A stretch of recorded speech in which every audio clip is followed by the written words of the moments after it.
Man and his co-defendants were sentenced for federal felony firearm violations. 20-year-old Dakota Levelet received 4 years of probation for making a false statement in connection with the acquisition of a firearm.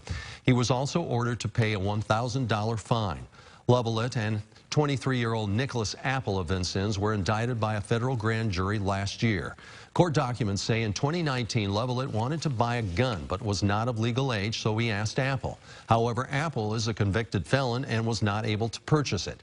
Court documents say they asked Apple's girlfriend, 24-year-old Kyla Freeman of Bicknell, to purchase it, and she agreed. Authorities say Levelet later sold the gun to a juvenile who accidentally shot another juvenile in the chest, paralyzing them. Apple was previously sentenced to 15 months in federal prison, and Freeman was sentenced to 2 years probation.